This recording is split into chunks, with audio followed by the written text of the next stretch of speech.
Bismillahirrahmanirrahim. Assalamualaikum warahmatullahi wabarakatuh.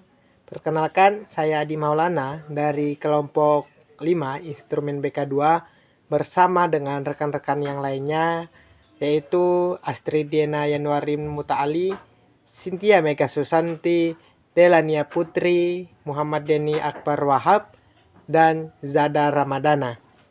Baik, di sini saya langsung memasuki materi yang pertama, yaitu tes kreativitas. Kreativitas merupakan kemampuan untuk menghasilkan sesuatu yang baru, memberikan gagasan baru, dan menerapkannya dalam pemecahan masalah.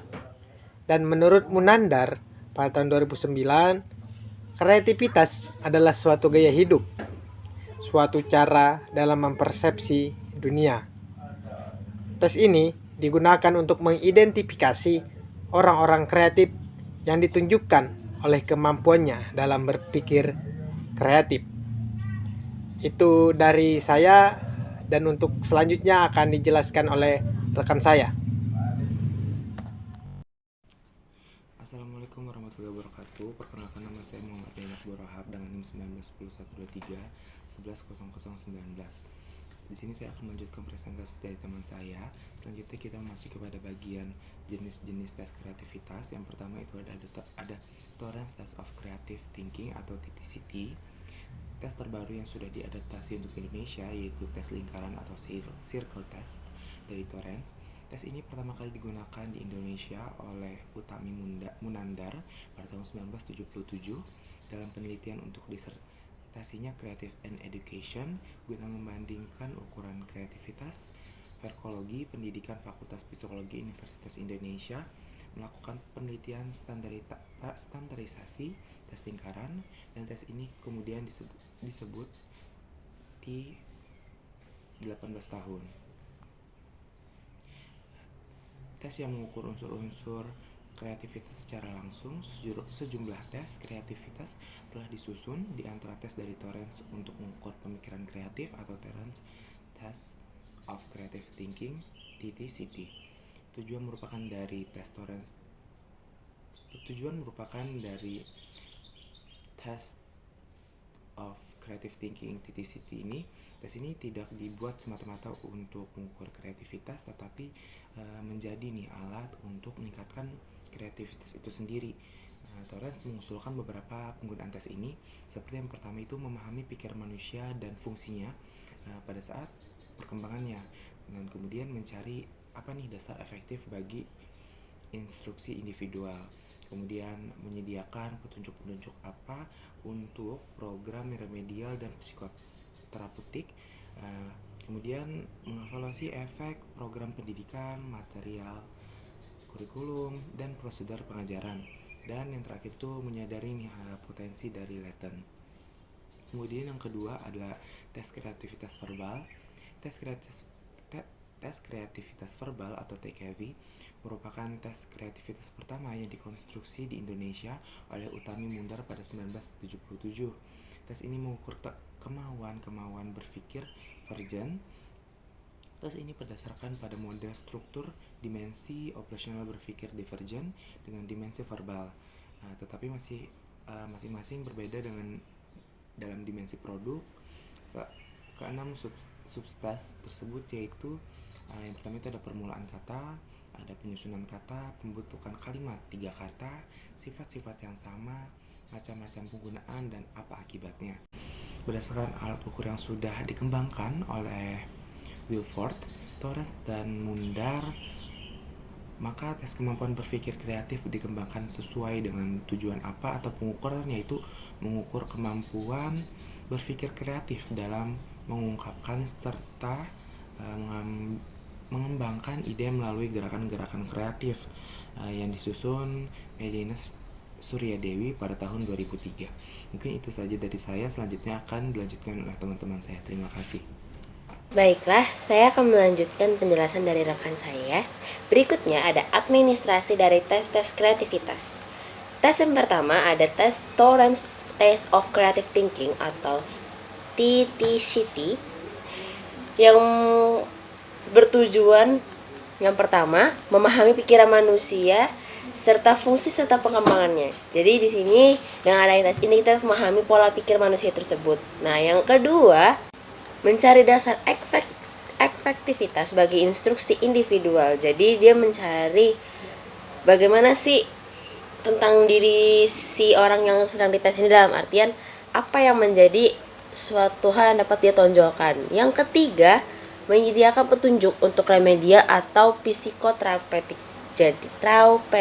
Jadi di sini dengan adanya tes ini kita dapat melihat selain dapat kreativitas dan selain dapat melihat kreativitasnya, kita juga dapat melihat tentang bagaimana caranya dia, apakah ada traumanya atau ada hal-hal yang menyangkut kelainan emosional juga. Dan juga kita dapat menyediakan remedial dalam artinya pengulangan kembali jika memang diperlukan. Nah, selanjutnya ada evaluasi efek program pendidikan, material, kurikulum, dan prosedur pengajaran. Jadi dengan adanya hasil tes ini, misalnya nih banyak siswa-siswa yang terlihat ternyata memiliki bakat atau kreativitasnya banyak kan muncul dalam bidang seni. Nah, berarti sekolah ini bisa menyediakan kayak mungkin menambah mata pelajaran seni, entah itu mungkin dalam bentuk ekskul atau mungkin dimasukkan dalam mata pelajaran. Selanjutnya yang terakhir dan paling jadi tujuan utamanya adalah menyadari potensi klien. Dengan adanya tes ini, banyak mungkin kita tuh bisa menggali potensi-potensi yang dimiliki oleh konselor kita. Jadi dalam artian hal ini dapat membantu konselor untuk memahami apa sih bakat ataupun minat dari anaknya ini melalui kreativitas yang dimilikinya, bagaimana cara dia mengembangkan sesuatu yang sudah ada disajikan, dan bagaimana cara dia menanggapi masalah yang ada dengan cara pemikirannya sendiri. Selanjutnya akan dilanjutkan oleh rekan saya.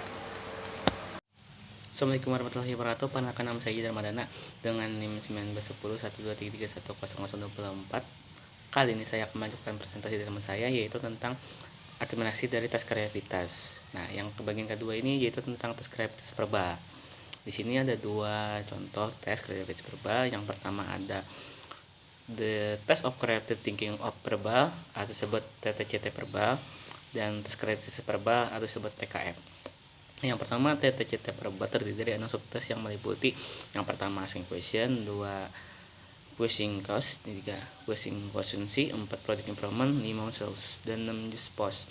Dan di TKF terdiri dari 6 subtes juga. Yang pertama ada pertemuan kata.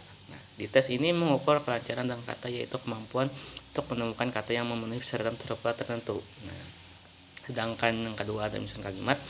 Sama seperti tes permulaan kata, tes ini mengukur kelancaran kata, tetapi tes ini juga menuntut kemampuan dalam regulasi persepsi.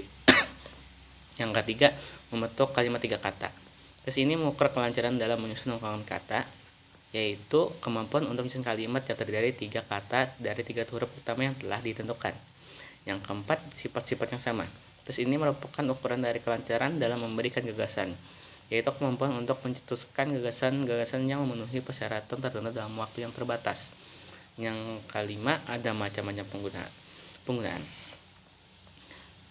Tes ini merupakan ukuran dari kelenturan dan berpikir, karena dalam sini subjek harus dapat melepaskan diri dari kebiasaan melihat benda sebagai alat untuk melakukan hal tertentu saja. Tes ini juga mengukur originalitas dalam berpikir. Originalitas ditentukan secara statistis dan melihat kelangkaan jawaban. Nah, yang terakhir ada apa akibatnya. Tes ini merupakan ukuran dari kelancaran dalam memberikan gagasan digabung dengan elaborasi.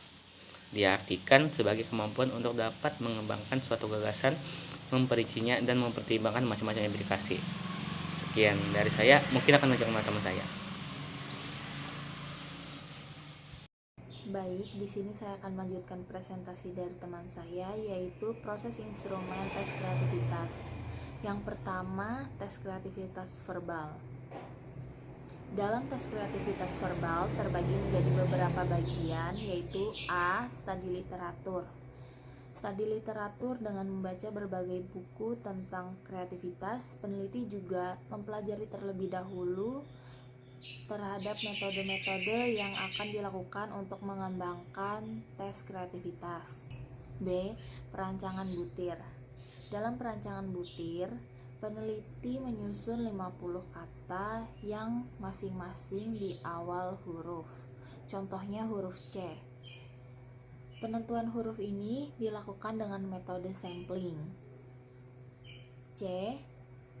Face validity study. Face validity study dengan mengadakan tryout kepada beberapa partisipan. Tujuan dari tryout ini adalah untuk mengetahui apakah alat ukur tersebut dapat dipahami atau dikatakan valid secara tampilan. D. Content validity study. Content validity study dengan meminta 5 orang pakar untuk mereview tes kreativitas yang peneliti buat. Tujuannya dilakukan content test validity study adalah untuk mengetahui apakah butir-butir yang terdapat dalam alat ukur secara valid mampu mengukur aspek-aspek kreativitas. D. Pengumpulan data. Pengumpulan data ini dilakukan terhadap subjek yang akan diteliti. Contohnya, mahasiswa periklanan, Fakultas Ilmu Komunikasi, Universitas X dan Universitas Y. F. Pengujian tes-retest reliability. Pengujian tes-retest reliability adalah untuk melihat apakah alat ukur yang dirancang sudah konsisten. Selanjutnya, G. Scoring. Dalam scoring terdapat 4 bagian, yaitu aspek fluensi, di mana peneliti menghitung banyak kalimat yang diberikan oleh partisipan berdasarkan rangsangan yang diberikan. Kedua, aspek flexibility. Peneliti menghitung banyaknya kata yang dipakai untuk membuat kalimat. Selanjutnya, yang ketiga, aspek elaboration.